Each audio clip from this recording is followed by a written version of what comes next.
agenda before us. Are there any amendments to the agenda from any of the members?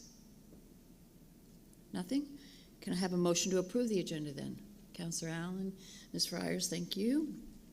All those in favor, please vote on your little gadget when it's ready.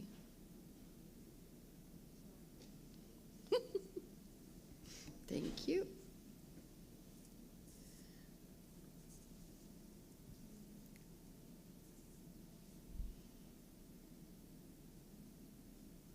That motion is passed. Thank you very much.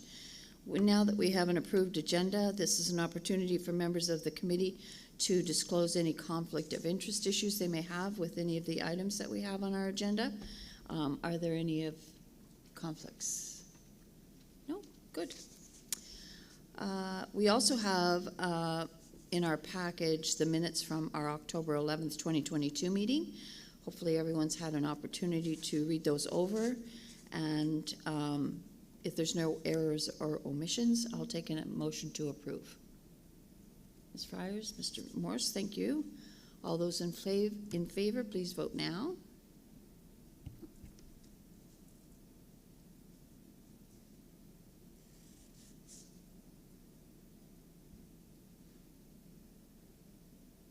And that's unanimous. Thank you very much.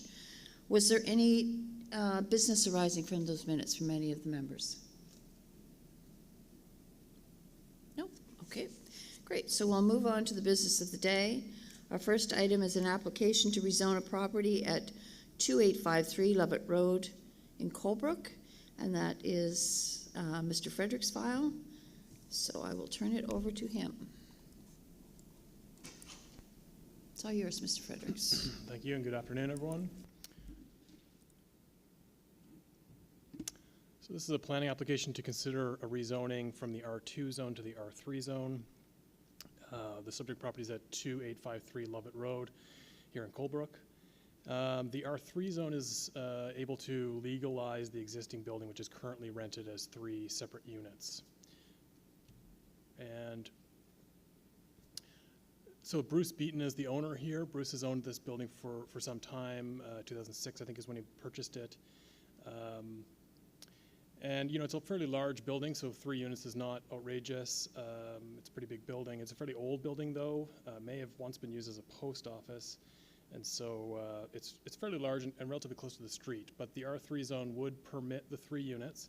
But because of the lot area, it would be capped at 3 units. So the R3 zone would normally permit more than 3 units, but because of the lot area here, they would be limited to 3 units. So the applicant has owned the property again since 2006. It's been rented as a 3-unit building for a number of years. No complaints or issues have been received over that time. So it's been rented as a 3-unit building, sort of unknowingly to the municipality. But as it was discovered, you know, the opportunity was there to go through a rezoning process. The property is about 6,600 square feet in lot area, and that, again, that's where the limitation comes from in terms of no more than 3 units. The property has about 75 feet of road frontage. There are 2 driveways, one on each side of the building, and a detached garage on the east side of the building. We're on Lovett Road, which is you know, quite a long road, but in this location, we're relatively close to Highway 1. And so a number of services exist in this area, including central sewer, sidewalks, public transit, and the Harvest Moon rail trail as well. And this area of Coldbrook is also kind of a mixed area. While it's in a residential portion of the community, there's commercial activity, auto sales, and industrial uses like Scotian Gold very close by, and a variety of kind of residential developments in the area as well. So this zoning map may indicate some of that. Again, most of the area to the north is residentially zoned, much of it in the R2 zone, but not far away. In fact, right across the street is the Harvest Moon Trail and commercial zoning. There's a commercial recreation zone across from there, and industrial zoning further to the east. So it's quite a mixed area. There was no public information meeting held for this because it's a land area that's less than 1 acre, and so we sent notification letters to all the property owners within 500 feet. There was no feedback or concerns received from the neighborhood in this case. And the enabling policy, which allows council to consider this kind of rezoning, is shown here in section 5.3.3, which allows council to consider amendments to the zoning map, essentially to rezone a property, so long as it's intended for specific development and it's to rezone land to another zone that's enabled within the same designation. So it's currently zoned R2, a residential 1 and 2 unit, and proposed to go to the R3 zone. Both of those zones are enabled within the residential designation, and so council can consider applications to go from one zone to another. Along with that enabling policy, there's a list of rezoning criteria or considerations that we look at. These include the kind of applicable zone placement policies. That is to say, where does the municipality want to use the R3 zone? Where do we want to see that be applied? And also the impact of the specific development and other possible uses that could be permitted under that proposed zone. So in the zone placement policy, certainly the R3 zone is intended for areas where there's a bit more activity. Certainly there's more transportation opportunities in these areas. Generally it's on main roads though. And Lovett Road is certainly a collector road in that fashion, that there are subdivisions that come off of it. So the applicable zone placement policies were pretty consistent with the R3 zone being applied here, and the impact of the development or other permitted uses would be the same. So whether this person continues to rent the building or tears the building down, they would still be limited to 3 residential units on the property. So the impact is felt already because it's already a 3-unit building, and in any scenario there wouldn't be compliance to have any more than 3 units. And the general criteria are reviewed here on this next slide. So in this case, we look at, is the proposal in keeping with the intent of the planning strategy? And in this case, it certainly is consistent with both the growth center goals of directing development within our growth centers and the residential objectives as well, in terms of providing a range of housing types within our growth centers and locating those on major transportation routes. Otherwise, there's no real financial impact on the municipality. Services are existing. Certainly, it's a land use that's compatible with surrounding residential land uses. And there's no identified well fields in the area, and the site is very much a suitable property for this development. So this is just a site plan that we worked with the applicant on. This is just to demonstrate that all the setback requirements and lot or zoning requirements can be met on this property, with one exception. So parking can be met, side yard setbacks, rear yard setbacks can all be met. But the front yard of this building, I mentioned earlier, it's a fairly old building. It predates any land use regulations of this in our municipality. And it was built where the front face of the building is actually within the road right-of-way by about a foot. And the front steps, again, in about 3 or 4 feet beyond that as well. Now, I parked my car in front of these steps, and certainly there's room to park there without being in the travel lane. And so the road authority is not concerned at this point, but it is worth noting that this does not meet the front yard setback in either the R2 zone or the R3 zone. So in any scenario, it's a legal non-conforming structure. That is to say, permits can be issued for this for a 3-unit dwelling, even though it can't meet the front yard setback because it's an existing building that was predating our regulations. So this process kind of shows what we've done here. We didn't hold a public information meeting, but we did send letters out to property owners, and those same property owners would be notified again of a public hearing. And staff are providing a positive recommendation here as the rezoning can meet many of the goals and objectives of the residential designation and the growth center policies. And the 3 units are already there, so there's very little impact expected through the rezoning change. So with that, I would pass it back to the chair. Thank you. Thank you, Mr. Fredericks. Just a little housekeeping matter before we get into questions. As is my normal practice, I normally open up the floor for questions of clarification to staff, whether that be Mr. Fredericks, Ms. Mosier, or Ms. Dvorak. And those are for you to ask questions that are on matters that aren't clear on any particular item that comes before us. And I just want to make it clear that once we are finished with clarification questions and the motion goes on the floor, staff will no longer be part of the conversation. So make sure all of your questions are answered during clarification, because I won't allow them after the motion goes on the floor. Okay? So are there any questions of clarification for Mr. Fredericks on this particular item?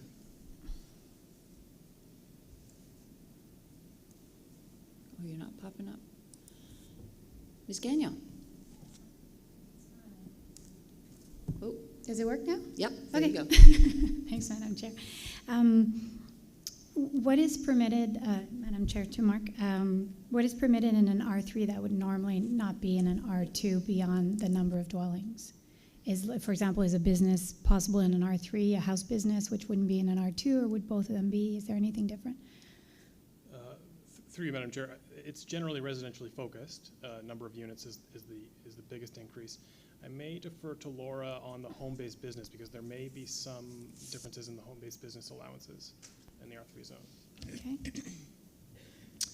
Through you, Madam Chair, to Ms. Gagnon, regarding home-based businesses, they're permitted on any property that has a house. So, but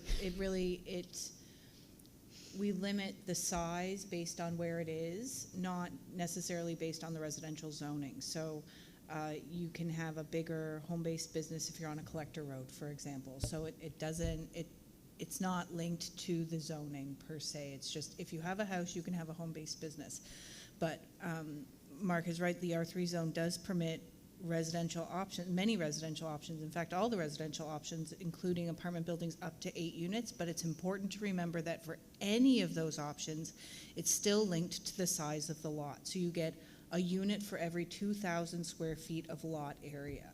So when Mark says this property is only 6,600 square feet, that means only 3 units. So does the R3 permit an 8-unit dwelling? Absolutely it does. Could an 8-unit dwelling be built on this property? Not without some more land. Okay, thank you. And Madam Chair, I have another question kind of similar in line is, you mentioned the frontage. I find like this is very loud, sorry. You mentioned the frontage, the house is directly in the right-of-way because of when it was built. If ever it is torn down and the person wants to build a new one, with the 3 dwellings kind of being the maximum it can have, would the normal setback for R3 be then imposed on this new construction? And if so, would the site still be able to house or to have a dwelling of more than 2, a building with more than 2 dwellings?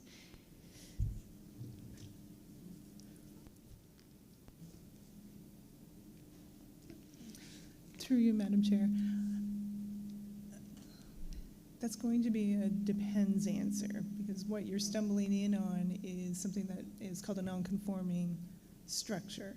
So it would depend if how voluntary that destruction would come into the equation, and provincial law would come in. I guess and if it was a fire, there's another provincial law that says it could be replaced exactly where it is, provided the road authority was okay, and that destruction did not exceed 75% of the structure above foundation. So It's complicated. it's complicated. Yes. Okay, thank you, Madam Chair. Thank you. Thank you. Are there any further questions of clarification? No. So the motion before us is the Planning Advisory Committee recommends that Municipal Council give first reading to and hold a public hearing regarding the application to rezone 2853 Lovett Road, PID 55513-204, Coldbrook, from the residential 1 and 2 unit R2 zone to the residential mixed density R3 zone, as described in Appendix C of the report dated November 8, 2022. Can I have a mover, please? Councillor Allen, Mr. Morris, thank you. So is there any debate on this? Nothing? I'll call the question. You can vote when their lights come on.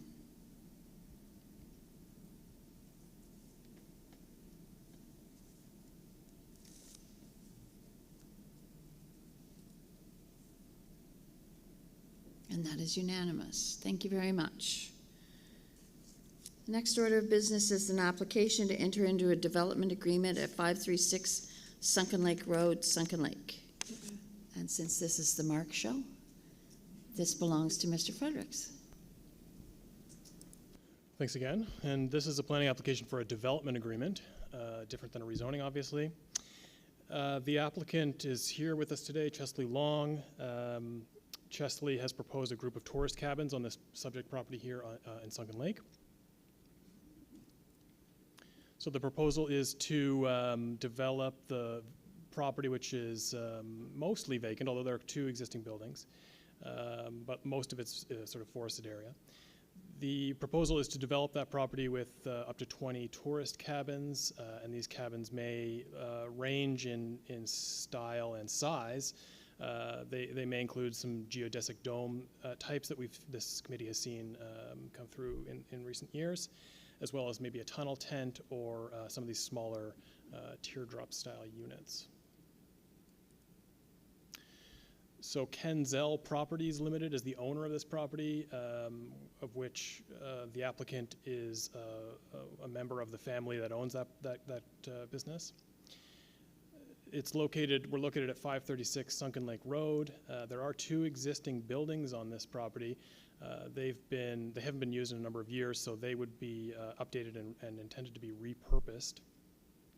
The property was once used as a campground and lake access many years ago. And it's about 5 acres in size. It has about 200 feet of road frontage and about 500 feet of lake frontage. And it's zoned Lakeshore Residential, or S1. The surrounding area includes, a range of rural residential uses. There is a nonprofit Scouts camp adjacent to this property, and a mixture of homes and cottages surround Sunken Lake. So this is an aerial view of this subject property. You can see most of it is forested. The existing buildings, one is here very close to Sunken Lake Road, and another relatively small one is here close to this side property line. And it does contain Long Road, which is a sort of, not quite a private road, but a named driveway. And Long Road provides access to the Scouts camp, which is this building to the north. And that would be continued. That access is deeded, a deeded right of way across here, and so that would be intended to continue indefinitely. And the zoning here, you can see the Scout camp is zone P1, or commercial recreation. And the subject property and most of the properties that front on the lake are zoned Lakeshore Residential, or S1. And this is a site plan proposed by the applicant.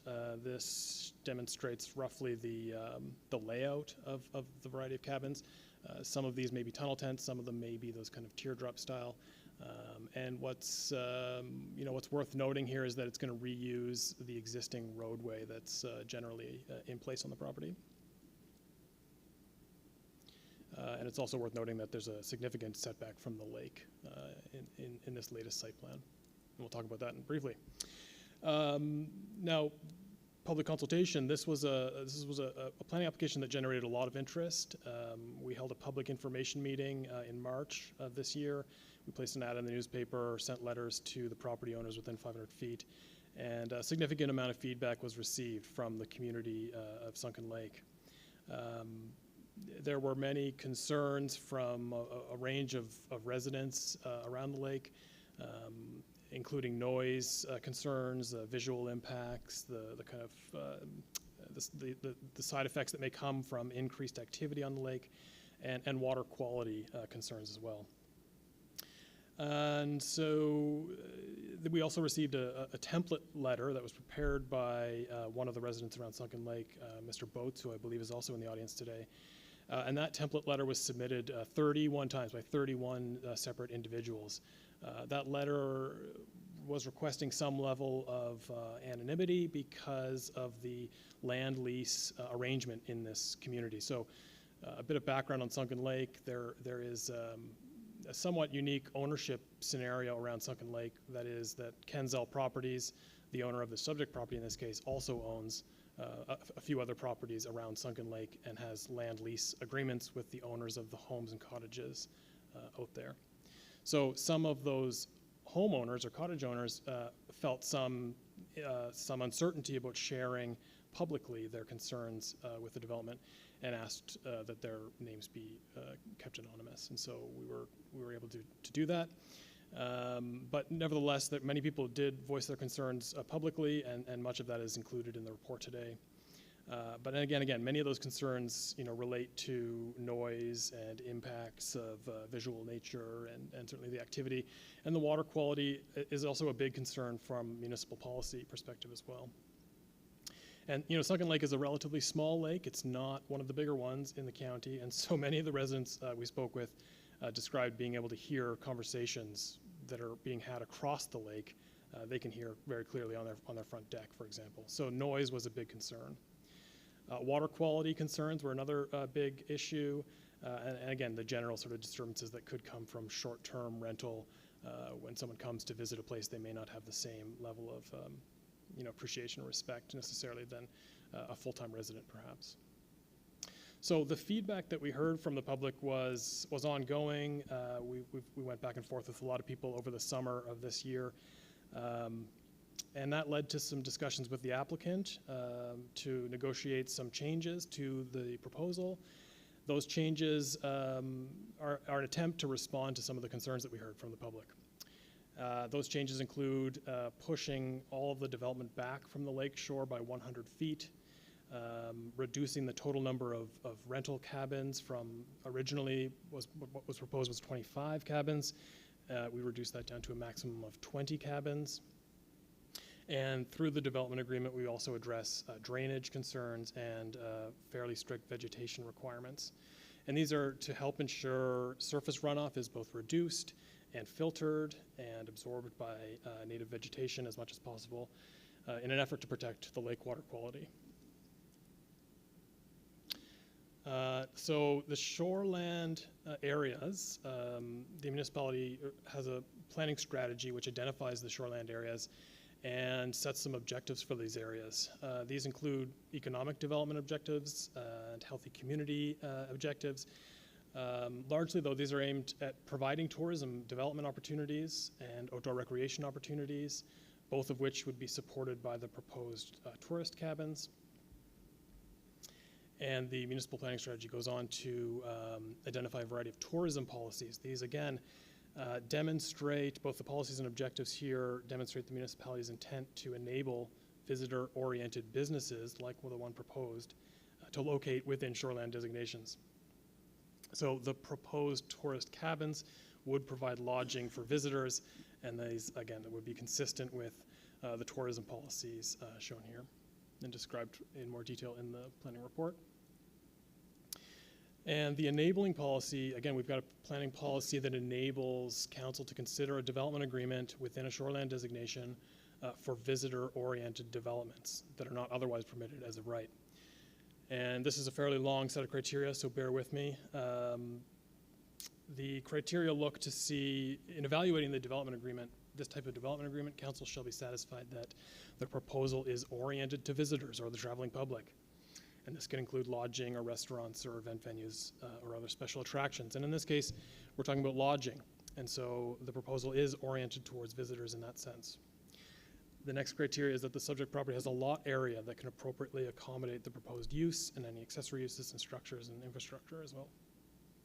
And while 5 acres is not the largest property in our municipality, it's certainly capable of accommodating up to 20 cabins. In this case, many of these are relatively small footprints. They're not large, full houses. We're not talking about full dwellings. We're talking about relatively small footprint structures, and many of which may be clustered together to further reduce the kind of land area needed.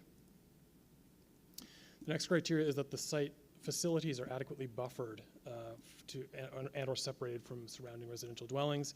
And again, this is intended to mitigate some of the negative impacts that may be associated with this sort of operation, those being noise and light and other visual impacts. And we have a variety of buffering requirements within the development agreement, and so we feel like we've addressed that adequately. Criteria D is that the proposal is for a lot located on a lake, or if the proposal, sorry, is for a lot located on a lake, which this one is. We review a bunch of other criteria, and so that's what we're going to do next. So if it's on a lot located on a lake, then council shall be satisfied that the use is directly related to lakeshore activities, and in this case, we feel like it is. Certainly, tourism accommodations like this may offer swimming or other kind of nature experiences. The next criteria is that the access to the property be directly from a public road, and in this case, we can achieve that because Sunken Lake Road is a public road. And again, we look at the lot size to ensure that it's of adequate size to provide buffering, and we feel like we've achieved that. This criteria applies to back lots, and those are lots on the other side of a road, essentially, which this property does not qualify as. Now, criteria 5, the proposal will not negatively impact lake health. And this is a difficult thing to pin down, but we did what we could. The applicant has submitted a drainage plan and an engineer's letter who's signed off stating that the development, if built accordingly to the drainage plan, would not negatively impact lake health. And staff are confident in that because we trust the engineer's sign off, but we also required the development to be pushed back further from the lake edge and requiring much of the native vegetation to be retained and restored, at least as much as possible. So that kind of vegetative buffering is most likely what will improve or reduce impact on the lake water. And the last one on this slide, if the proposal is on a lake shore, that native vegetation, particularly the lands closest to the water's edge, that kind of riparian buffer area, is preserved or restored as much as possible. And there's language in the development agreement to ensure that much of that is kept. And Sunken Lake is, again, a small lake, but through the municipality's lake monitoring program, we found that the lake water is generally quite good in Sunken Lake. Many years of water testing has demonstrated that. Generally, it's a pretty clean, well-tested lake. It's worth noting, though, before any development has occurred on this property, though, there was a report this summer, summer of 2022, of a potential algal bloom. Now, algal blooms can occur in the lakes in Kings County for a variety of reasons. Generally, what we're getting towards is a clearer picture of why these things happen. It may very well be that the longer, warmer summers that we've been experiencing in the last number of years causes the water temperature to increase, and that may be one of the larger causes of these algal blooms. That's not to say, though, that development can't play a role. Certainly, lawn fertilizers, inadequate septic systems, those things can also contribute nutrients into the lake water quality, which can then lead to algal blooms. So development can play a role. However, through working with our consultant in the lake monitoring program, it's generally believed that well-buffered development that has a lot of vegetation between the lake and the buildings does not appear to negatively impact lake water quality, mostly because that vegetation is soaking up or absorbing a lot of those nutrients before they're able to enter the lake. So the proposal not negatively impacting lake health is a big concern, and we feel like we've tried to address that through both the large setback and much of the vegetation requirements being kept. So these criteria go on. Again, to describe that the proposal has to have a drainage system that's designed to reduce and slow and filter surface water runoff, and that's in the development agreement.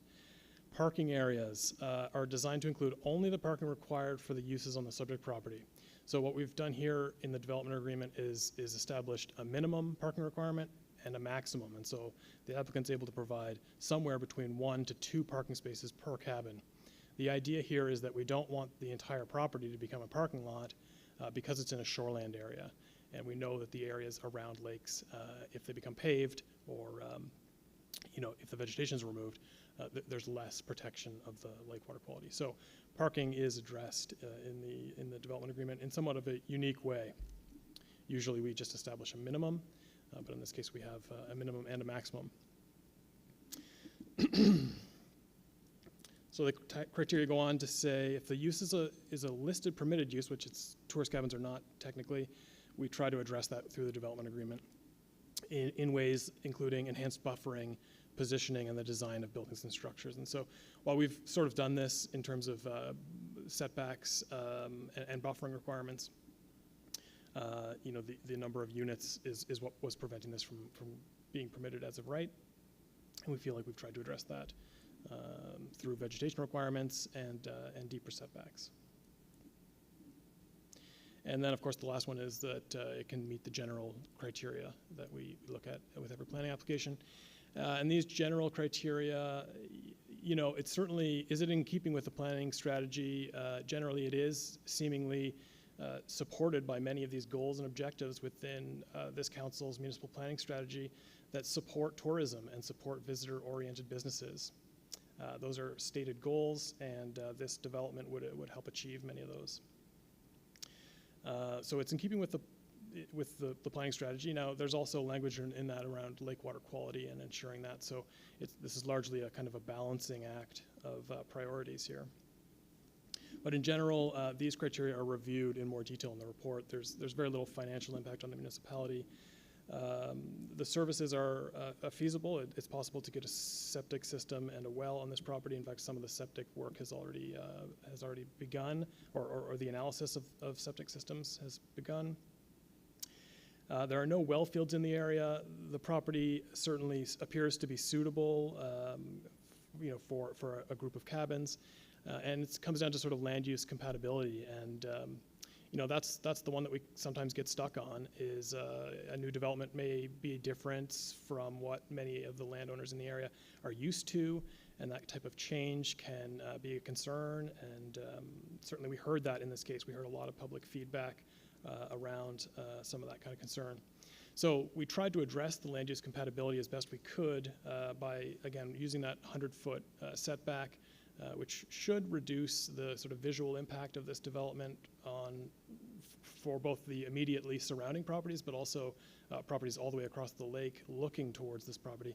A 100-foot vegetated buffer should reduce some of that, and also reduce noise. And so, we're fairly confident that, it's a relatively compatible land use. So we feel like those criteria were also met. This is just a reminder of the site plan, how this may work. Existing driveway would kind of loop around this property. An amenity building and some accessory structures here. This may operate as a bit of an office. An amenity building may service some of these sort of smaller units that might not have interior plumbing, so there may be a bathroom in here or some sort of community meeting room.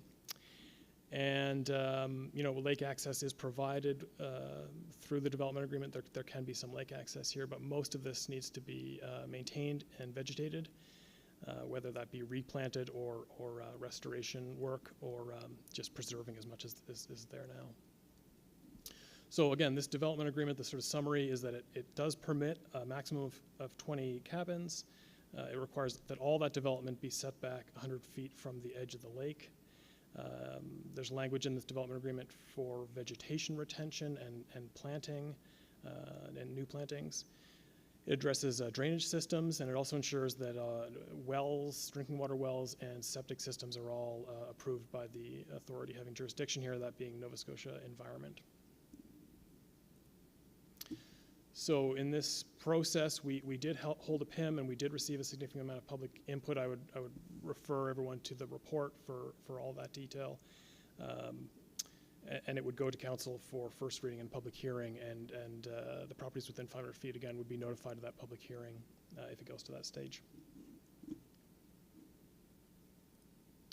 So staff are providing a positive recommendation here. We believe we've found a kind of appropriate balance between development and providing tourism opportunities while also protecting lake water quality and reducing the impact of this development on nearby homes and cottages around Sunken Lake. I'll pass it back to the chair. Thank you. Thank you, Mr. Fredericks. Questions of clarification for Mr. Fredericks? Councillor Granger. Thank you, Madam Chair. Through you. I was just wondering if all of the residents that are already there are year-round, and if this campground is a year-round as well. Yeah, good question. Through you, Madam Chair. Not all of the, some of them are homes, some of them are year-round homes around the lake, and some of them are more seasonal cottages. But I believe the intention of this proposal would be that it would have the ability to be rented year-round. So this development would, but the surrounding homes and cottages around Sunken Lake are a mixture of seasonal use and full-time use. Thank you. I have a couple of other questions, if that's okay. Thanks, Madam Chair. As well is, obviously because there is already people there, there is fire truck accessibility. Is that, or is this just like a camp road? Oh, it's we consulted with the I believe it's the Greenwich Fire Department's district, and they were confident that they could service the area. Okay. And yeah, I expect because Sunken Lake Scout Camp is there, I expect that they Right. have that familiarity. And one last question. Motorized vehicles, are they allowed on the lake? I don't know if I can answer that question. Okay. Someone may have that information, but I don't think it's an easily regulated thing. I believe that there's a horsepower limit on Sunken Lake, but I don't know exactly the details of how that's enforced or where those regulations come from. But the Great. municipality isn't involved in enforcing that sort of thing. Okay. Thank you.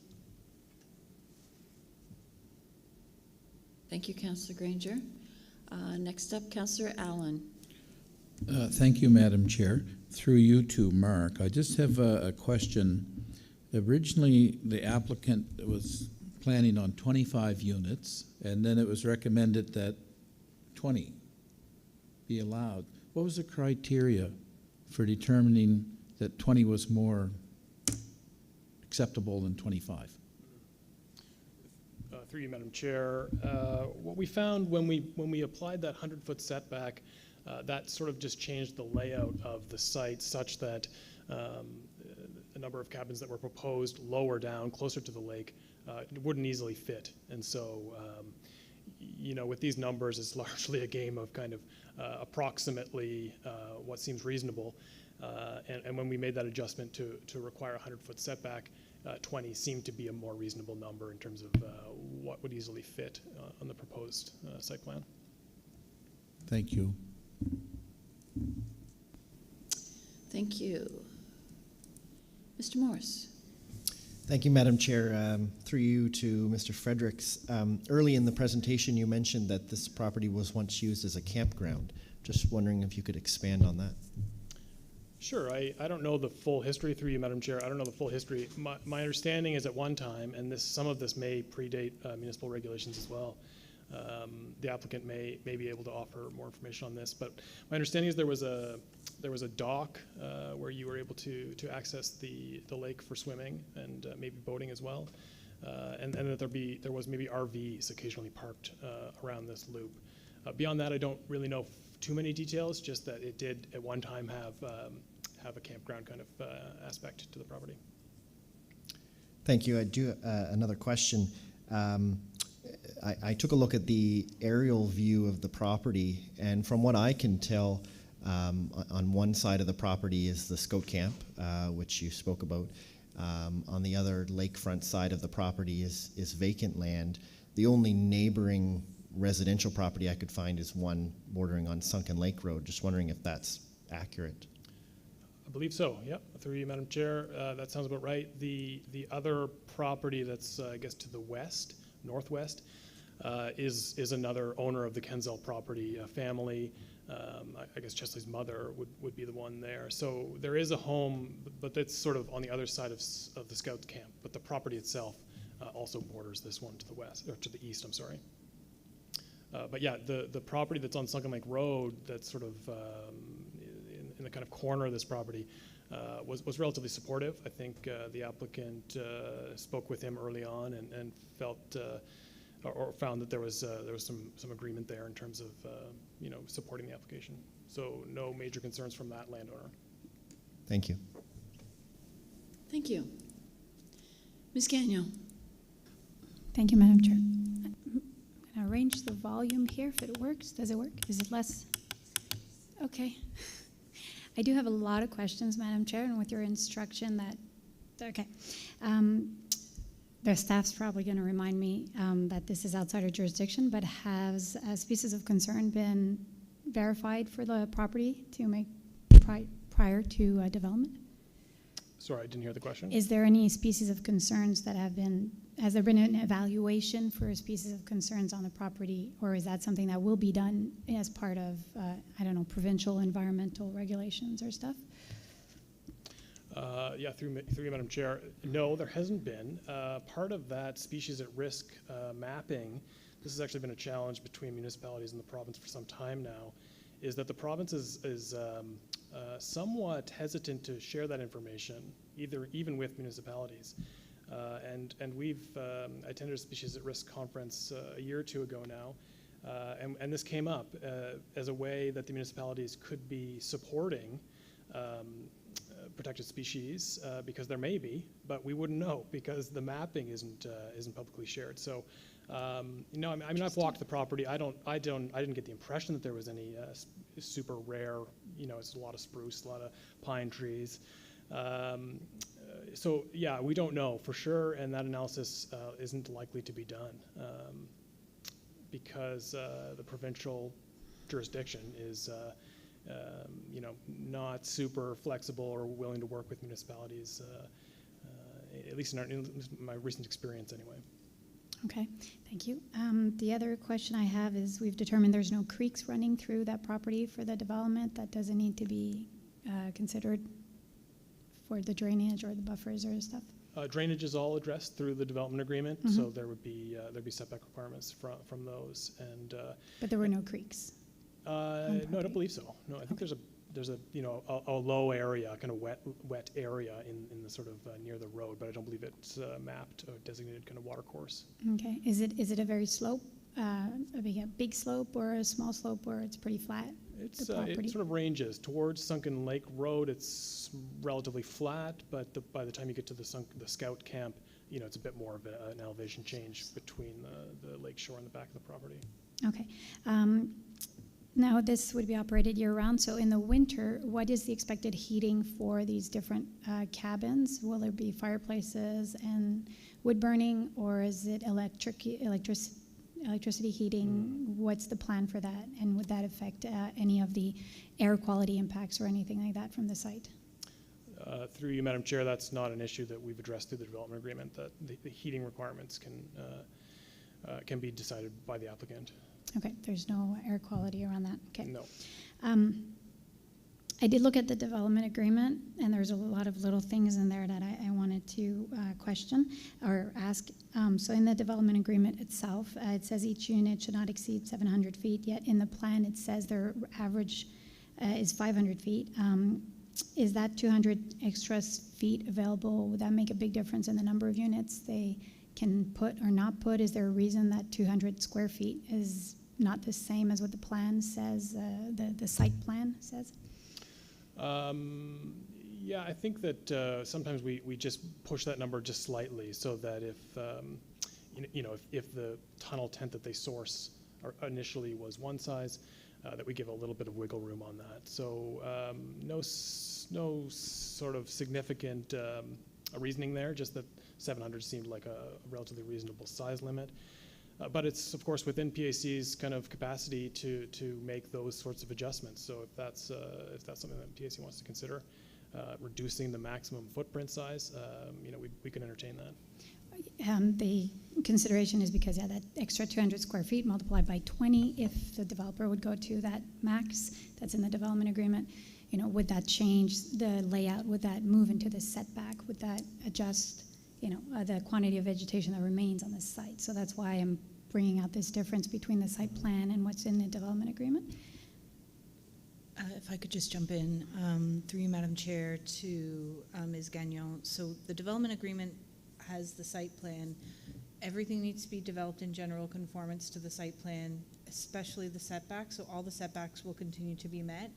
If he decides to do all of them as 500, he gets 2,500 square foot cabins. He doesn't get any additional. It's not a total bank of square footage that he's accessing. It's 20 cabins up to 700 square feet each. So they can be 300 square feet, they can be 500 square feet.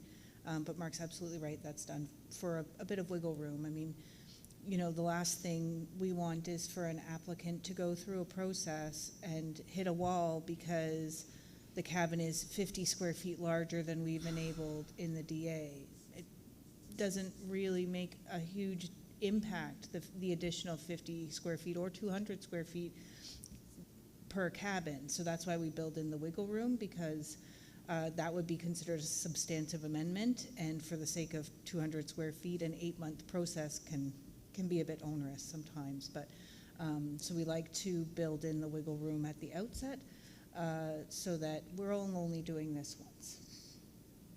Okay, thank you. And I guess in the same line, I also saw that in the development agreement, it says building height 25 feet. Some of these are raised platforms, the teardrops and stuff like that. Does that include like the platform if it's raised? So is it the height of the building and then plus the platform, or it's just platform and building would be maximum 25 feet?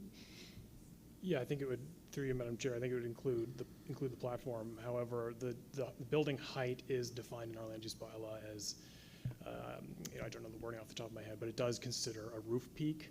And so it's not necessarily the very peak of the roof, but somewhere between the eave and the peak. And so there'd be some consideration or analysis done by your development officer to determine that building height. But in general, yeah, it would include the platform as well. Yeah. Okay, the platform would be included. Okay.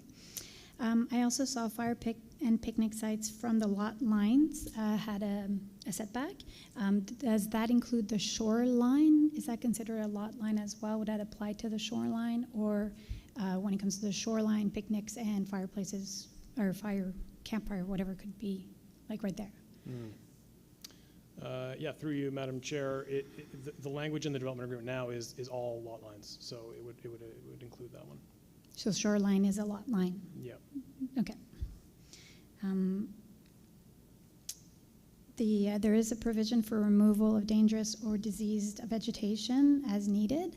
I'm wondering if that requires an evaluation by an arborist or a special rule if it's specifically by the shoreline, because then it fits into your buffer zone. So there's no specification in the development agreement that's not specified. Just wondering if something around that exists.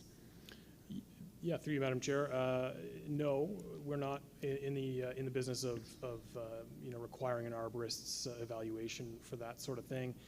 That language comes from the lakeshore residential zone itself. So in the S1 zone, or the underlying zone in this case, we make that allowance. We require vegetation for all lakeshore development, but we just put that kind of language in there to say, look, if you've got a tree that got split in half from a hurricane, or it's rotting from the inside or whatever, that the municipality is not here to prevent that tree from coming down if it's a dangerous or diseased tree. We're trusting enough that landowners can remove those without any kind of analysis by the municipality. Okay. The lighting in the development agreement speaks to not disturbing neighbors, but I didn't see anything about maintaining a dark sky, which in forested habitat and more wild habitat is an important part of species recovery and not preventing species reproduction. I won't go into the details, but so is there possibility, or can that be added, or is there a reason why it's not in the development agreement that lighting should maybe face downwards to ensure a dark sky? Well, I think, through you, Madam Chair, the language in terms of lighting somewhat achieves that. It's generally that the lighting not be directed towards other properties, and so that could be interpreted to prevent light from going up as well. And it's possible, of course, that we could change the language to that. And again, that's up to PAC here today. But the language we've gotten there is relatively standard. It's what we typically use in our development agreements. I agree with you. The sort of dark sky issue is really important. And perhaps we could do those sort of lighting requirements differently. So I'd welcome any recommendation you have on that. Okay. And I saw the drainage work on the plan, so very good. But I did also see that in the development agreement it mentions capturing water from gutters, and it says to direct. So to direct the water off property, so through that drainage plan and through off the property, but if it's accumulating from gutters as well, I wonder if that would prevent options from retaining water on site to be used as gray water, or to be used as a pond, or just to ensure it gets back into the system because it's coming from the gutters, so per se it's not polluted from coming from a sink or something. So that was the wording in the development agreement, to make sure it goes off property. And so I was just wondering if that maybe would prevent any type of initiatives to retain water by the developer. Through you, Madam Chair, I don't believe our development officers would be in the business of preventing that kind of reuse of gray water or either rainwater collection, more specifically. I can take a look at the language, though. I'm not certain of that, so just bear with me. I think it's just above 3, section 3. I think it's at section 2. I'm not quite sure, but it's something to look at. But while you have it with you, I do have questions specifically for section 3.3, chapter 3, section 3.3, 3.4. I was confused by the wording in there. I know I'm being very specific, but it talked about something about farming with Canada revenue as part of like a requirement or something, and that I was like, why farming? I'm not talking about a farmland in this development agreement. So I was very confused as to how that fits with this development. Yeah, thanks for catching that. Through you, Madam Chair, that appears to be a typo in 3.4, so we will address that. That language comes from a different development agreement that we must have copied some language from, so my apologies on that. We will remove that reference to farming and Farming Business Canada Revenue Agency. And maybe verify 3.3 as well, the one just before. I think both were a little, for me, they were, Yeah, through you, Madam Chair, I believe section 3.3 is a standard clause within all our development agreements, but 3.4, you're right, does require some text change. Thank you very much for noticing that. Okay, so can you explain to me 3.3 then, so that I can understand the language, if you want to read it out loud? And Yeah, no, certainly. I can pass that to Laura, though. Thanks. Okay, Thank thanks. you for your question. I can jump in. So through you, Madam Chair, to Chantal. So what that says, that clause specifically relates to considerations related to road widening.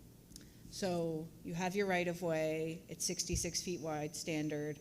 The Department of Public Works at the province says, this is a main road. It should be, we need additional lanes. So they either buy the land or expropriate the land from the landowners. That land is covered by a development agreement. The development agreement doesn't permit that.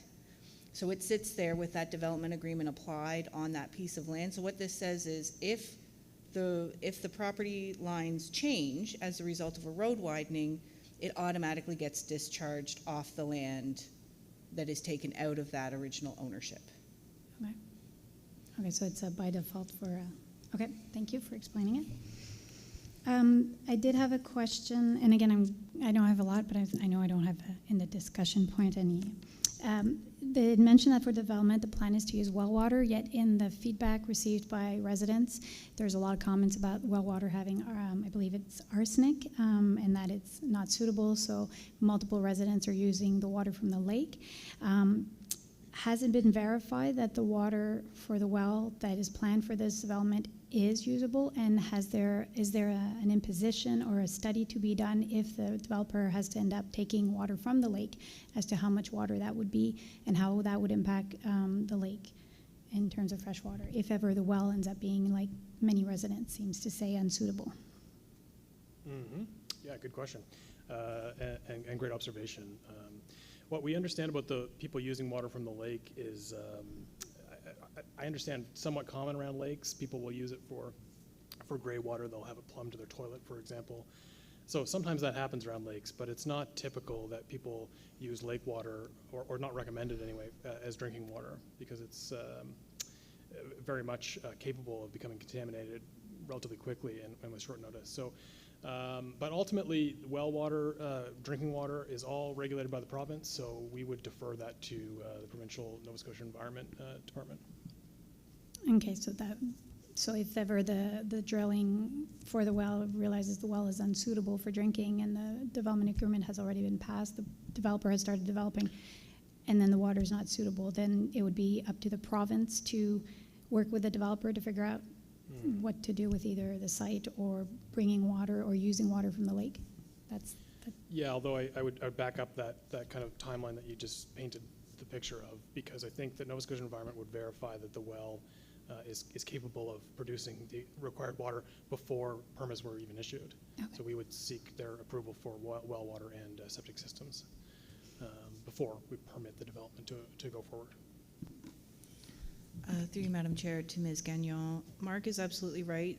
Well waters and wells are entirely the jurisdiction of the province, but the ultimate responsibility falls to the landowner. So it's not the province that requires that the water meet a certain standard. It's not the province that issues a permit for drilling a well. You can drill a well without a permit from the province.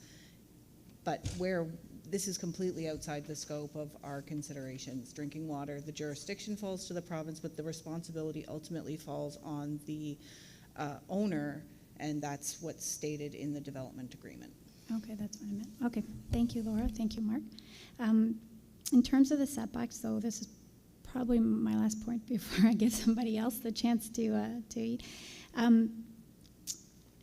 I was very impressed at first with the 100-foot setback and the 30-meter, because I interpret it as being a 30-meter buffer zone and not just a setback for the principal units. I noticed after, by looking at the site plan more specifically, that there are driveways and road going really close to the drawing of where the shoreline is.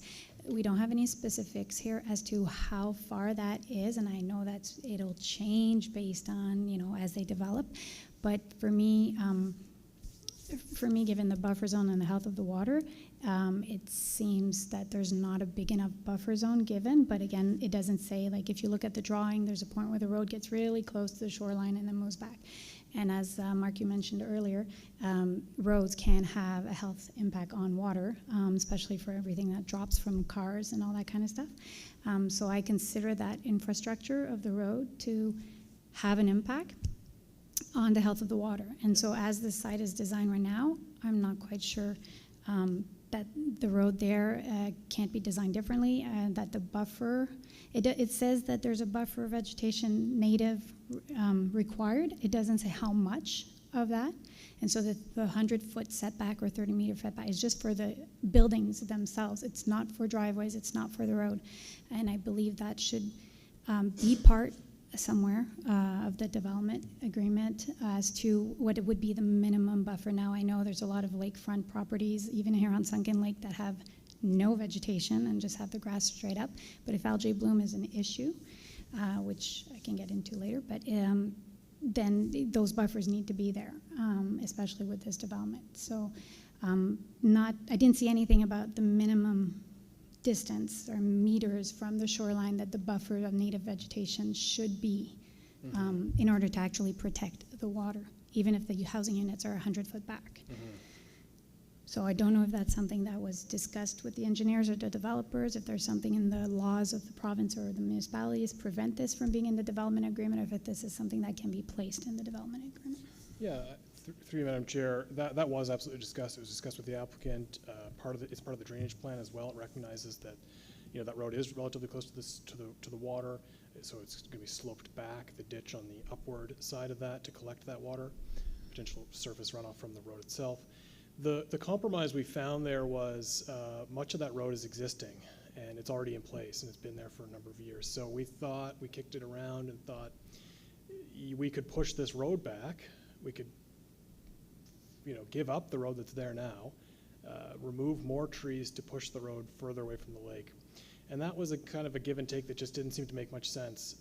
Because the road is existing, vegetation has grown up around that, and so much of that would need to be removed and displaced to push the road up 20 or 30 feet or whatever, that we just felt like maybe this is where we can find a compromise. The road is existing. We're going to address it through drainage and ensure that all that drainage is filtered. But that was the sort of compromise that we came to, that since the road's generally there already, that it would be upgraded to include this kind of sloped drainage aspect, but that since it's existing and to push the road up would remove a lot of the vegetation and then need to be replanted in the space where the road was, it didn't seem to be a sensible kind of approach. So again, if that's the direction that PAC wants to kind of consider, we can entertain that, but that's how we got to that point.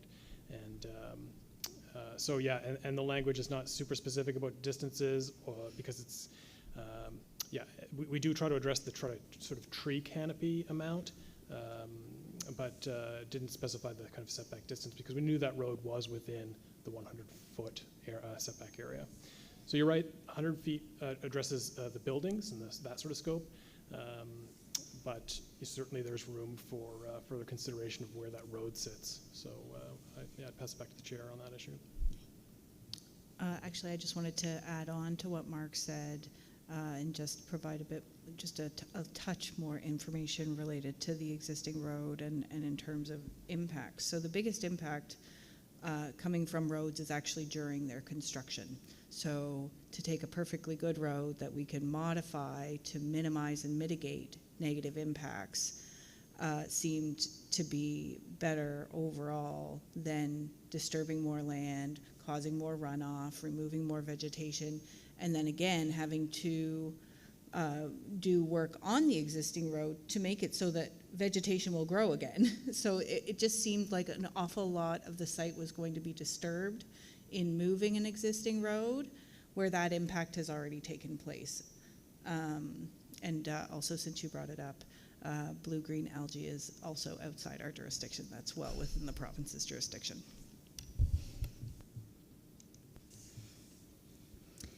Madam Chair, I'll leave it at that for now, and I'll just check my notes before we pass. Thank you. Thank you. Mr. Morris. Thank you, Madam Chair. Through you to Mr. Fredericks, I noticed on the site plan that there was a proposed location of the drilled well, and just wondering if there was already a proposed location for the septic system. Yeah, I believe so, and I think there's some analysis done by Ideal Septic Works on that issue, and I think most of it is in the sort of southern portion of the property near the parking area. Okay, thank you. Thank you. Ms. Gagnon. I did find a few more of my questions. In terms of canopy that you mentioned, Mark, for the buildings of these different tourist cabins, a lot of the tourism objective for Bio Lake is for at least having a view of the lake from these cabins, or a nice forested area, one of the two. Just wondering if the trees that would cut down to permit views, is that regulated a little bit? Like there's a native vegetation, but could it end up being all bushes by the water and to permit the cabins to have a view? So cutting down big trees that create shade, or that would not occur in the sense that the trees would still be there and the cabins, whether or not they have a view of the lake, wouldn't direct what type of native vegetation remains on site and which one gets removed. Can you specify your question again, though, sorry? Yeah, I guess so. I'm wondering is if as I read the report in the development agreement, I couldn't tell whether or not there was a specific requirement. Maybe it's in the zoning of that place that requires a certain level of the canopy to be kept, because it says native vegetation restored or remain. But does that mean the trees and the bushes and the stuff, or would the first 100 meters, the 100 feet setback be a setback, but there'd be no more trees, just bushes, so that people can see from their tents, or not their tents, sorry, their cabin, their tourist accommodation, the lake. So I'm talking about view of the lake, if there's anything that would prevent just cutting down all the big trees so that they can all have a view of the lake, I guess is how I'm checking. Yeah, through you, Madam Chair, I would say it could probably be a mix of both in the way that it's written now. That's not to say that large trees offer more protection than shorter bushes.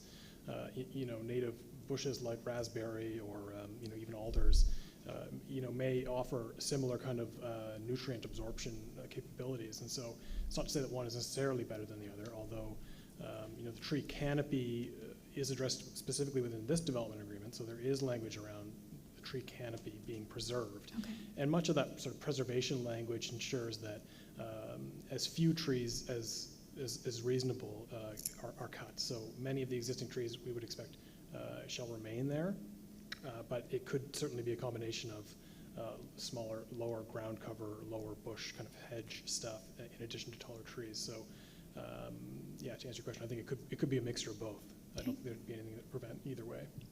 The big difference for big trees and canopies, the shade it creates, especially along waterways, for temperature control. In terms of the engineering plans that we see in the development agreement, do they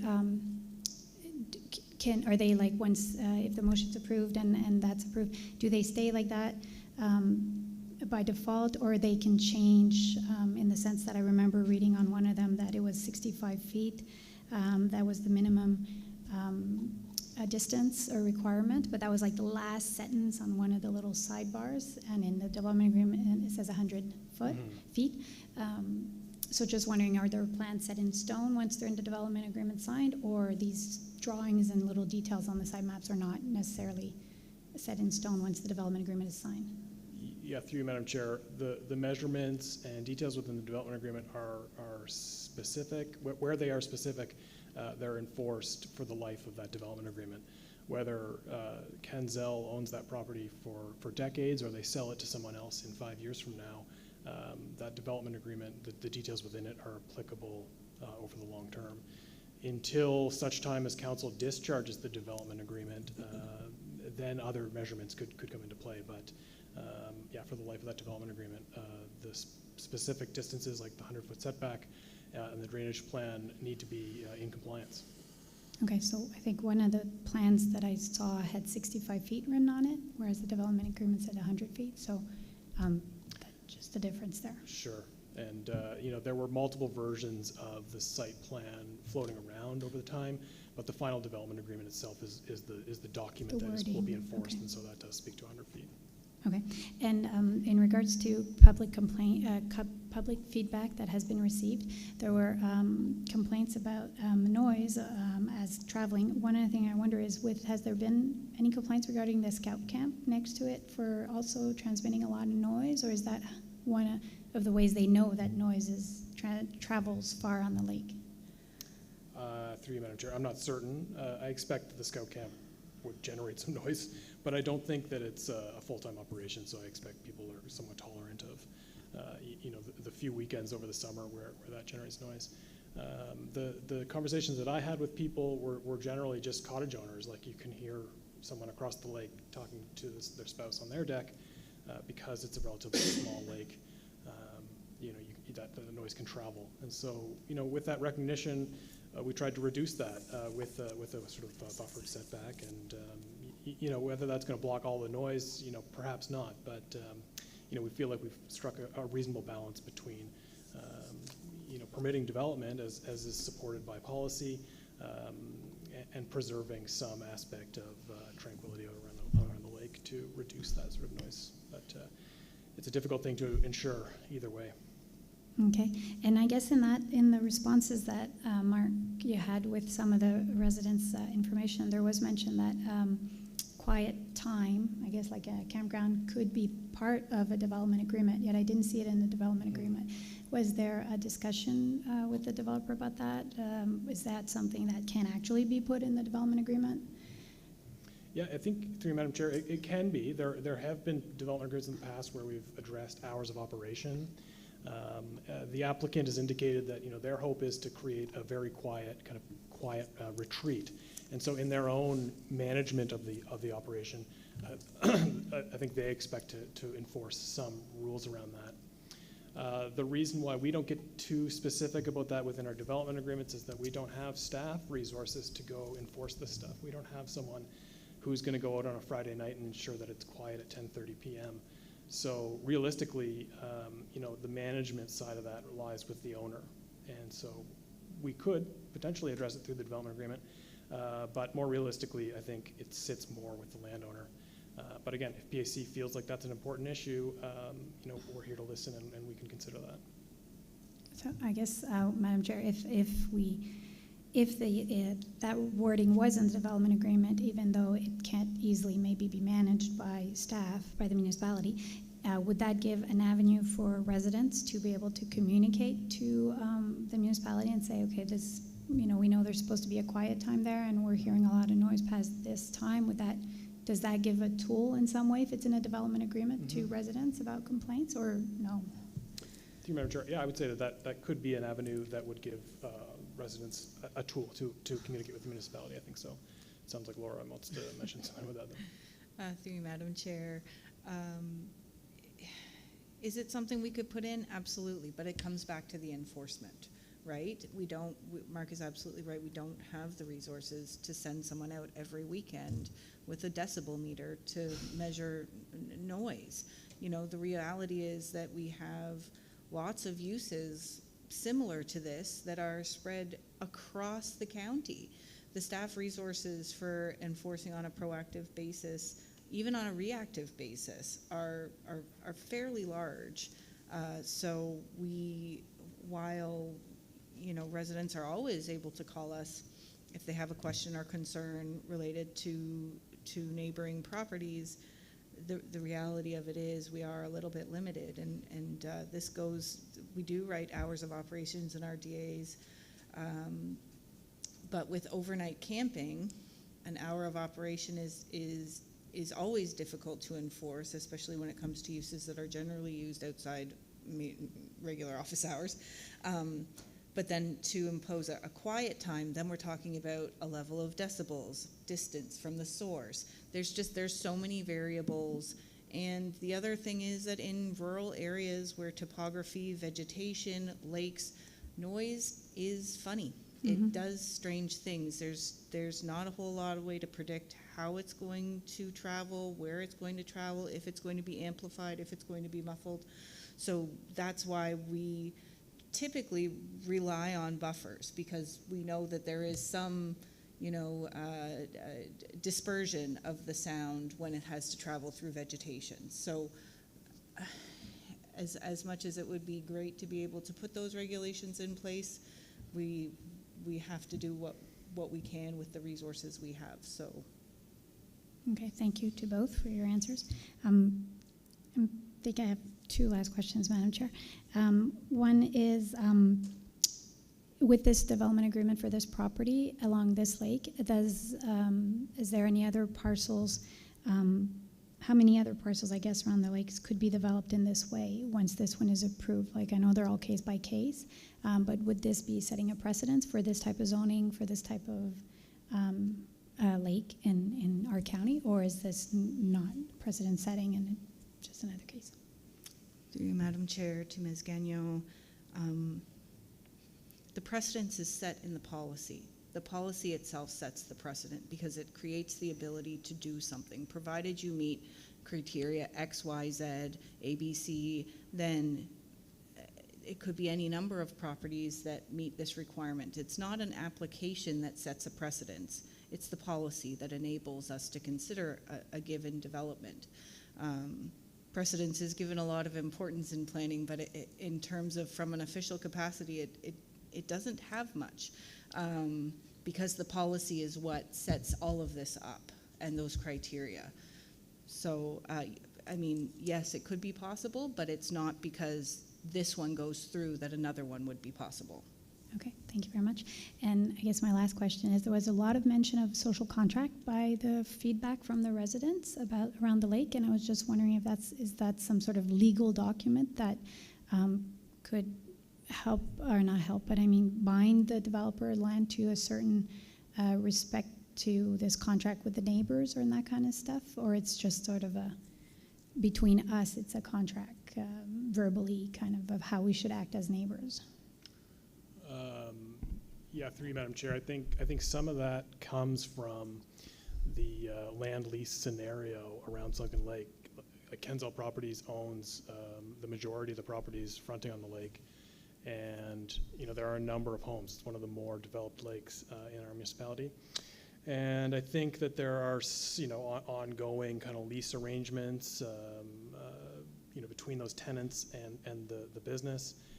So that aspect we tried to recognize. We're always here to listen to folks, but not specifically able to address that scenario within this development agreement. That is to say, this applies to one of their properties, but they do own other properties. How they manage those properties is really a civil matter between them and their tenants, not necessarily the municipality. Okay, thank you. That's all, Madam Chair. Thank you. I don't have any more lights. I do have one question. There's in some of the information that was sent to us by some of the other people around the lake, they make reference to a community building, which I'm assuming on the site plan is the one to the north, the AB is AB. Mm-hmm. And it's, according to that, it says it's, I read somewhere that it was 40 by 60, and it says something about recreation-based business includes activities such as DJ, live music, dancing. That would be an event venue, would it not? And that would not be part of this development agreement. I'm looking for clarification on that. Mm-hmm. I may look for some interpretation from the managers here around the table. It's not intended to be a dance venue. It's intended to be an amenity building complementary or accessory to the tourist cabins. Some of them may or may not have plumbing, for example, and so there would be a communal kind of washroom situation, a dishwashing kind of facility like you see in many campgrounds.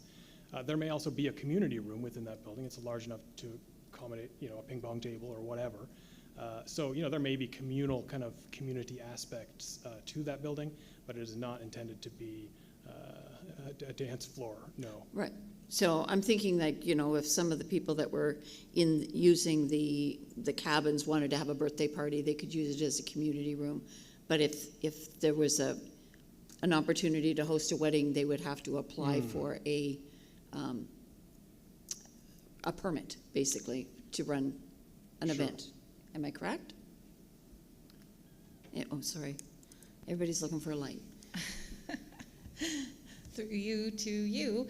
I think part of this confusion, and Mark can correct me about the how the events unfolded, I believe the original site plan indicated that was a community building. Okay.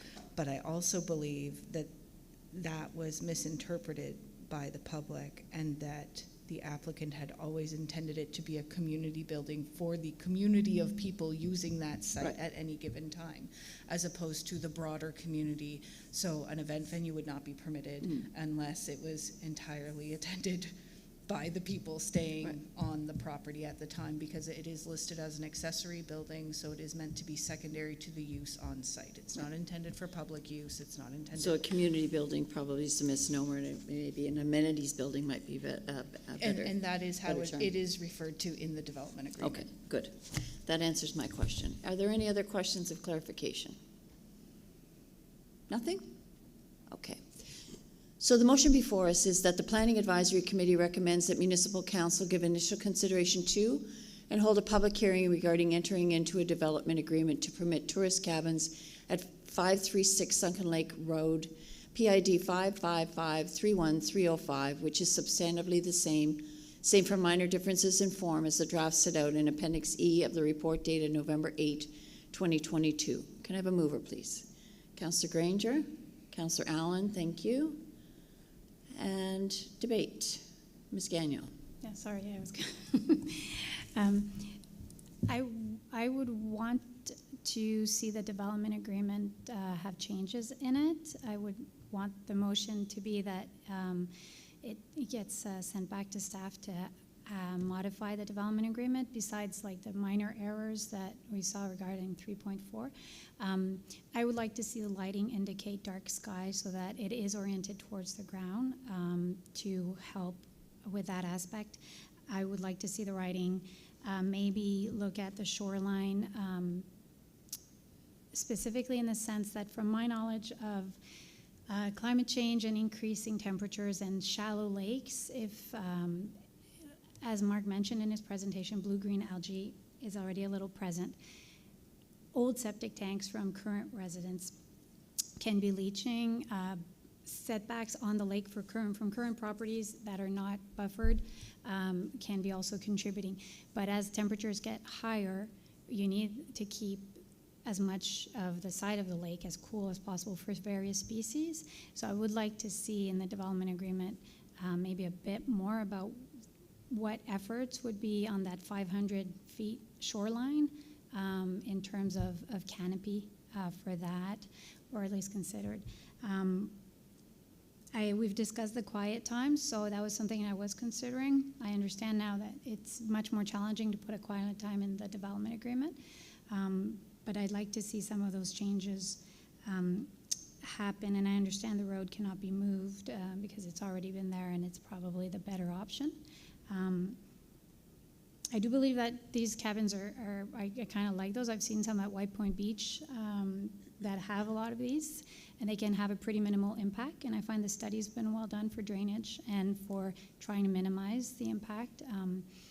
So I do want to see I find the project is, with the new technologies they're promising to use in the setbacks and the vegetation that has been in the development agreement, I find it is a positive if it's well done with that consideration. But I do find that the development agreement maybe needs to be tweaked a little bit before we approve the motion. That's why I would recommend the motion be just that the development agreement should be arranged, because the development agreement as it says save for minor differences in form of the draft, so I'm not sure what we're approving if we approve this today. I understand you want to make a motion. You're going to have to be specific and frame it in the form of a motion so that we know, the other members of the committee know just exactly why you want to send it back to staff. It can't be sort of willy-nilly, I want you to look at this and this and this. So it has to be very specific in what you want staff to do with the development agreement if the rest of the committee agrees to send it back. Okay, well, I'm just looking for the wording in the report about the options that the PAC has for, I'm looking for that wording. It's on page 22, I think. Page 22? Okay, so provide alternative direction, such as requesting further information on a specific topic or recommending changes to the draft development agreement. Yeah, but it says specific topic. Yeah, recommending changes to the draft development agreement. Yep. So the draft development agreement, I would like to see section 3.4 in what it is really supposed to be and not what is written there now, or if it's supposed to be completely erased. So I would like to see that change. And I'd like to see lighting include dark sky in how we could, to ensure dark sky. Not sure the exact wording for that, but to include that component. And maybe in the section of the development agreement that talks about restoring or keeping native vegetation, to ensure there's a canopy in part of that, in the sense of creating shade on the border of the shoreline. So those are the changes I would like to see in the development agreement. How are we doing there? Yeah, I don't Our recorder is trying to get this all down so that we can have it in front of us. Sorry, I'm not good at just wording.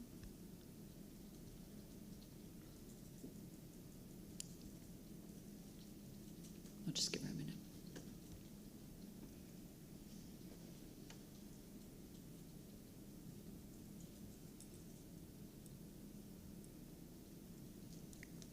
While we're waiting, did you want to speak to that, Mr. Morris? Yes, thank you, Madam Chair. Just a question of clarification. If we, the motion that's going to be before us, would we still be approving the development agreement with those changes or without, or would it still be going back to staff? It would be, this motion is to send it back to staff. Thank you.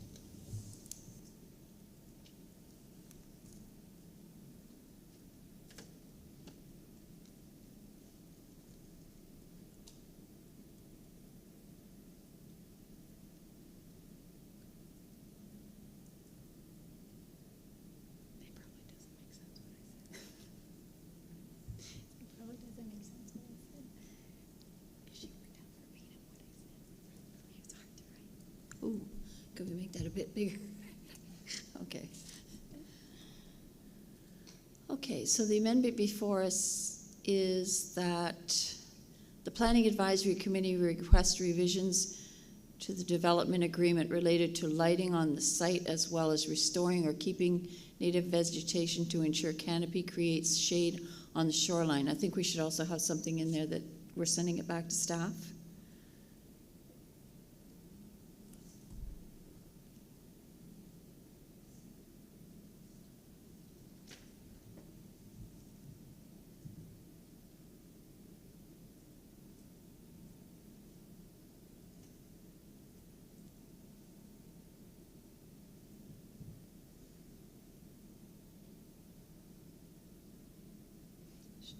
Madam Chair, should there be a section about 3.4? I think that staff's already agreed that that was, Okay. was an error, and they will take that out. Okay.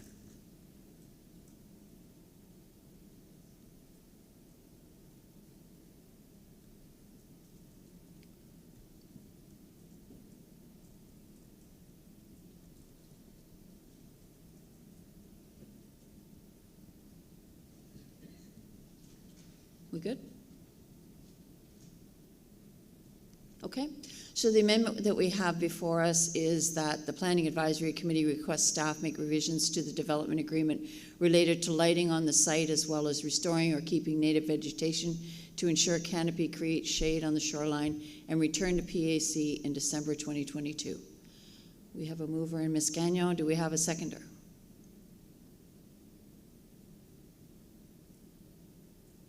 Councillor Allen has seconded the motion. Debate?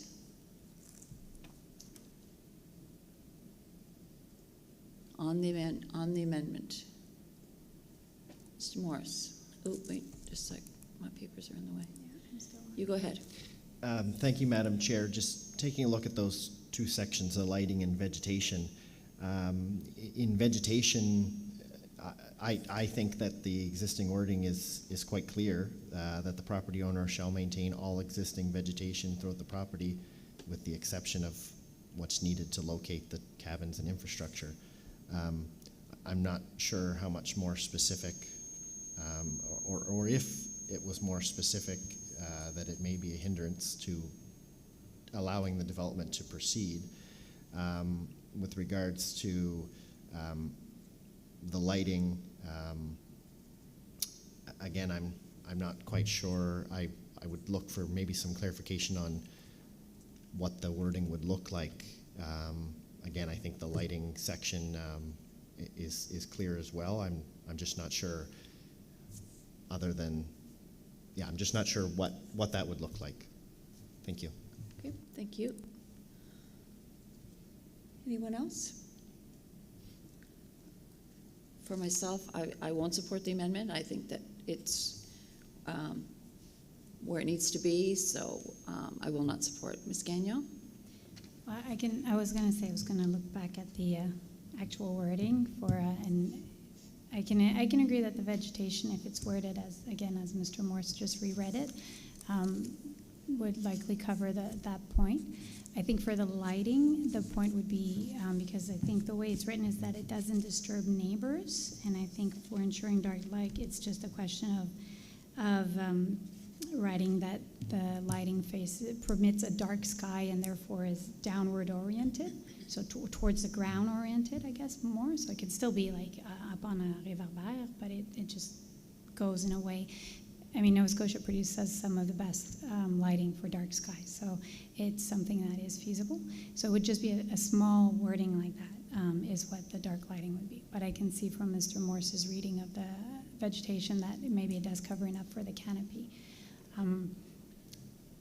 Per se, I'm not against the development, so I think it's just these two things and the correction that you mentioned the staff would do anyways. Yes. So I'm not sure how the first motion permits that. That's why I propose this. Okay, thank you. I don't have any more lights. I'll call the question. This is on the amendment to send this back to staff. Yeah. Oh, you changed the font. Okay. So this is on the amendment. I'm calling the question. All those in favor or against, please record your vote now, please.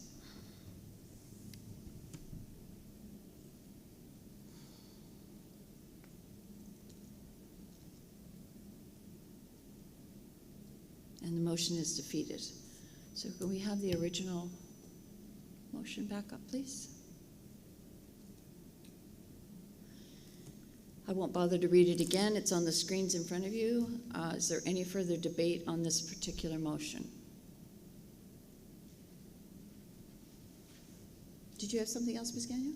I have your light still on. No, it's still on, but there's a typo on the, it says development agreement at permit. Okay.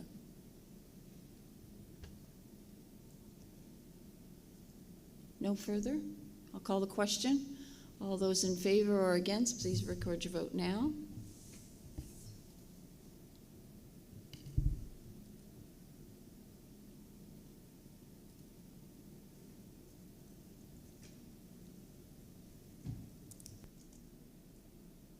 And the motion is passed. Thank you.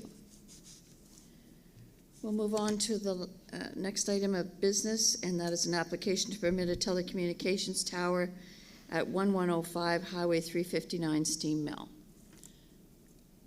Mr. Fredericks, your light's still on. Wonderful, thanks very much. So this is a planning application different from those past two. We often have a rezoning application. We often have applications for a development agreement. And this is one of the other common planning applications we receive is a municipal consideration for a telecommunication tower.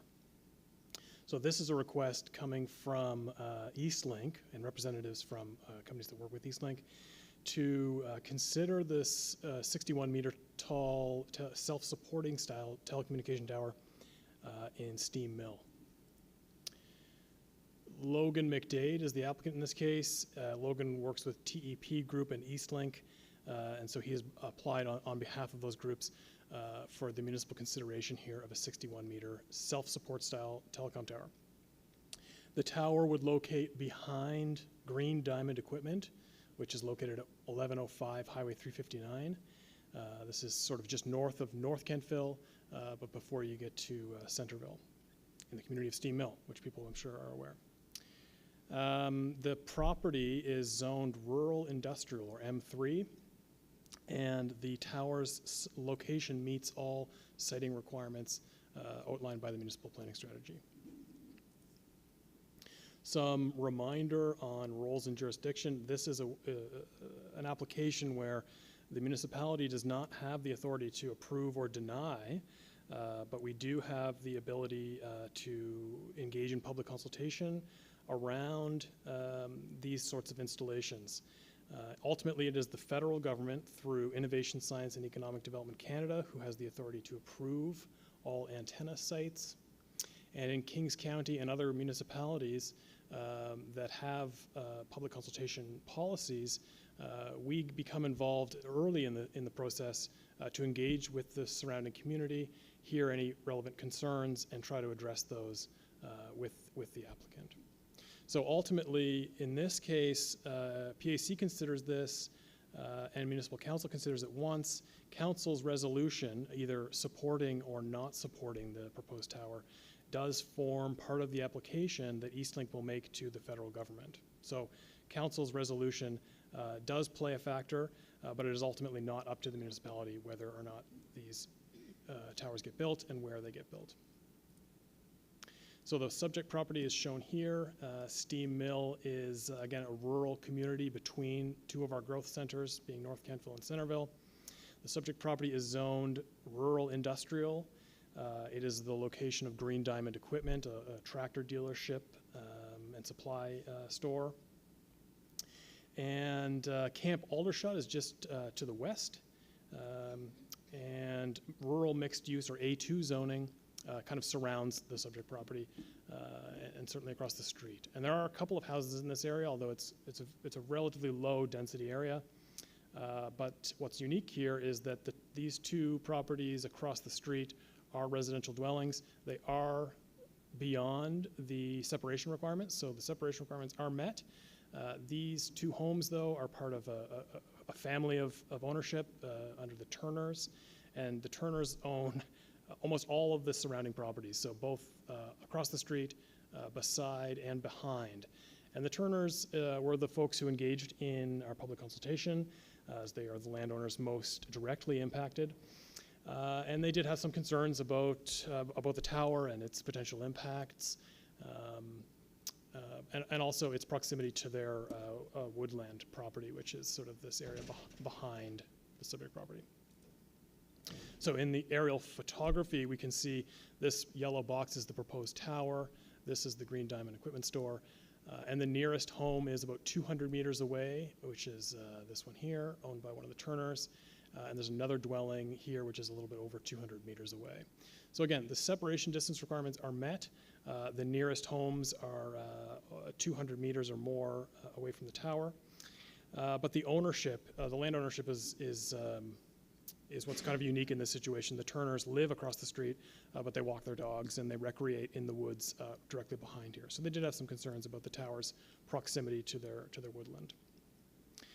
The separation requirements within our planning strategy are 3 times the tower height.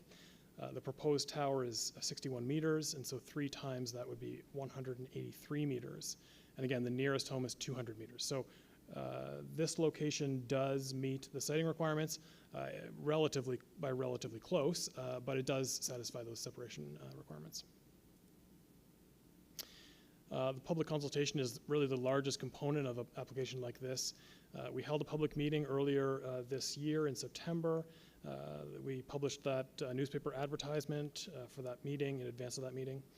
In this case, the municipal policies also require a road sign, so a sign has to be installed on the property for 2 weeks before the meeting, giving contact information and providing some context around that. And we also send letters to property owners, and in this case, we send those to owners within 1,000 feet, which is double what we typically do, which is around a 500-foot notification area. So we try to advertise and notify people in a more comprehensive manner with this type of planning application, according to the policy. So we did get some feedback received from the neighborhood.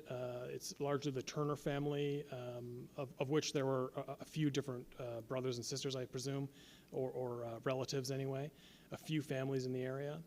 So the Turner family reached out to us from different people. You know, they had concerns about the potential impact, potential health impacts, whether we know comprehensively what those health impacts are. You know, they recognize that sometimes we don't know things until we learn them sometime in the future. And so they do have concerns around that. They had concerns around property value as well, and some concerns around the consultation process, whether we should be advertising more or going through more public consultation. So there was a variety of issues raised, and those are highlighted in the report. There was some discussion following the public meeting about the ability to move the tower north, still within the same property, but a little bit further to the north.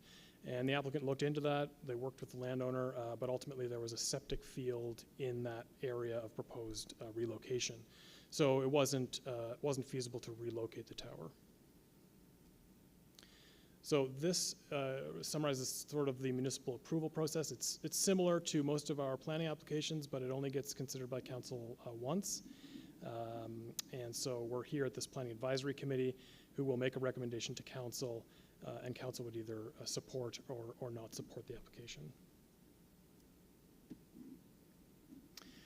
And I would just reinforce that the notification process for this public consultation is different than our typical notification process, including newspaper ad, on-site signage, and a larger notification area of 1,000 feet. So the proposed tower is located in an industrial zone, far from densely populated areas, but still close enough to provide improved cellular coverage to several communities, being Steam Mill, North Kentville, and Centerville. And the proposed tower can meet the separation requirements that we have in our planning strategy, and so staff are providing a positive recommendation to this committee, and I would pass it to the chair. Thanks. Thank you. Are there any questions of clarification? Ms. Gagnon? Thank you, Madam Chair. There is a business on the site itself, which means I'm assuming people work there. The requirements for Safety Code 6 that I saw, and from what I see, we're all considering a residential distance, but is there anything in the requirements or in the safety standard for like a work building that is literally just next to the tower as to impacts to the health of the workers, because nobody is 24 hours, not everyone is 24 hours in their houses. Workers are at least 8 hours, maybe more, maybe less. Is there anything that was looked at for the workers at that site? Through you, Madam Chair, no, our policy addresses proximity to the nearest residential dwelling or school or hospital or public open space. So if there was a park space across the street, that would be a consideration. If there was a school or hospital across the street, that would be a consideration. And so, but these requirements are specific to Kings County.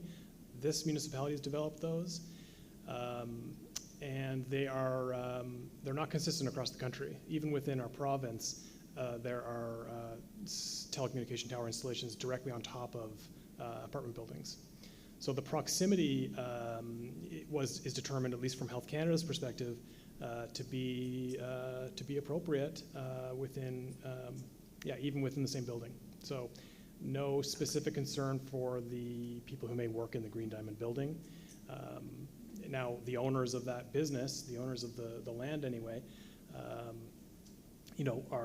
were agreeing to lease this portion of their property to Eastlink, and so they made that decision, whether that was a decision for their workers or otherwise. But that was the decision they made. But in terms of municipal regulations, no, we don't address workplaces. And my understanding of the Safety Code 6 Health Canada regulations are that these things can locate even on top of a building where people live or work. Okay, thank you very much. Thank you. Any other questions of clarification? Nope. So the recommendation in front of us is the Planning Advisory Committee recommends that Municipal Council support the application by TEP Group Eastlink to site a 61-meter self-support style telecommunication tower at 1105 Highway 359 Steam Mill, as described in Appendix D of the report dated November 8, 2022. Do we have any debate? If not, I'll call the question. Sorry. Oh, yeah, right. I need somebody to move it and second it. Sorry. Ms. Gagnon, thank you. Mr. Morris, thank you. I'm getting a little ahead of myself here. So now I'll call the question. Thank you, Laura. And you can vote accordingly. Thank you.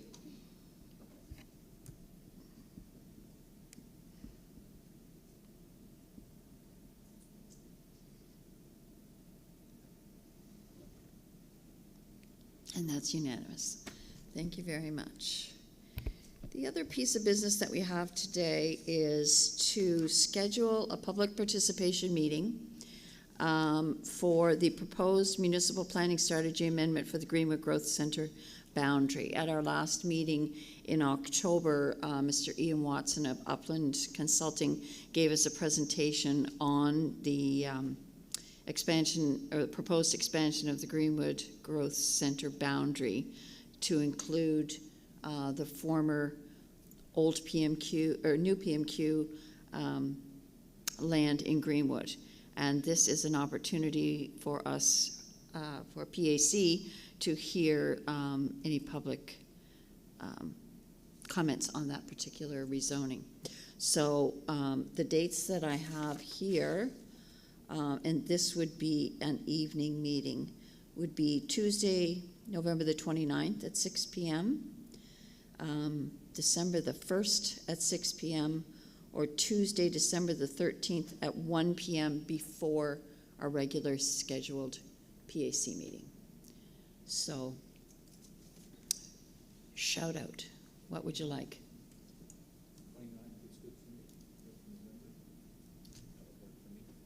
29th? 6 p.m.? Okay.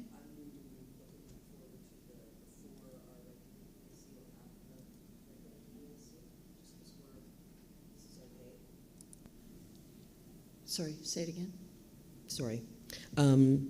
Before our regular PAC meeting would work well for me. Ms. Gagnon? I think that would work as well, because I don't know how much public participation we're actually going to get at this meeting, given where it is and everything. So driving all the way here and everything for a public participation meeting, if nobody you know. So yeah, I would agree with June. Yeah.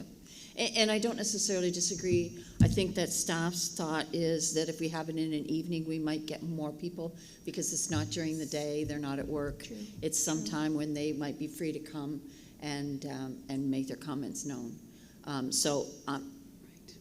These are the dates that staff has given us, so it's entirely up to us to make that decision. So is it something that, do we need to decide today, or can we?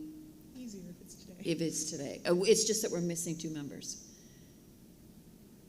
But we have consulted the councillors, Oh, okay, okay. And what were they? just in terms of what's been booked Oh, okay. already for meetings, but not individually. Okay. Sorry, I didn't understand what Trish mentioned. Go ahead, Trish. Oh, I got too many lights on. Hang on.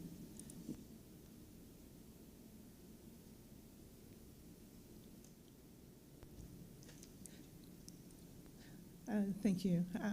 I was just clarifying that the dates and times that we had suggested, while we hadn't checked with all council, given we've got 2 councillors absent, we hadn't checked with councillors directly, but we had consulted both the availability of this room as well as there is a calendar that tracks all the meetings that councillors attend, and those, it appeared everybody was available.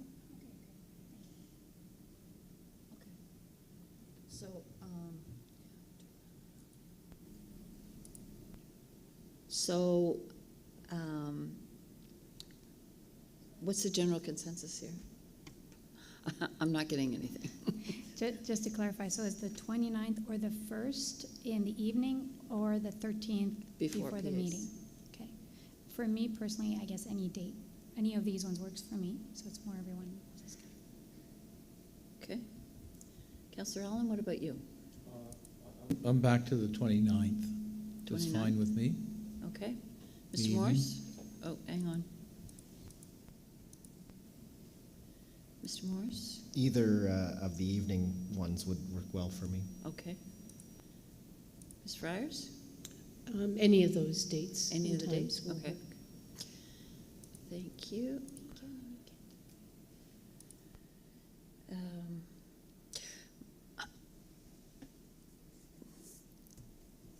December 1st is my 38th wedding anniversary. And I missed it last year, so I'm not sure that he's going to be sympathetic to me missing it again this year. So let's go with Tuesday, the 29th at 6 p.m. And if Councillor Granger has another commitment, we will certainly excuse her. So we'll set that date as Tuesday, November 29th at 6 p.m. for the public participation meeting for the proposed municipal planning strategy amendment of the Greenwood Growth Center boundary. And that ends our business, and now I'm going to open the podium to anyone who wishes to come forward in our gallery and make a comment. We're here and listening. Nobody? Okay. All right then. So the date of our next meeting then is December the 13th, 2022 at 1 p.m. in these chambers. So I'll entertain a motion to adjourn. Councillor Granger and Ms. Gagnon, all those in favor, please register your vote now.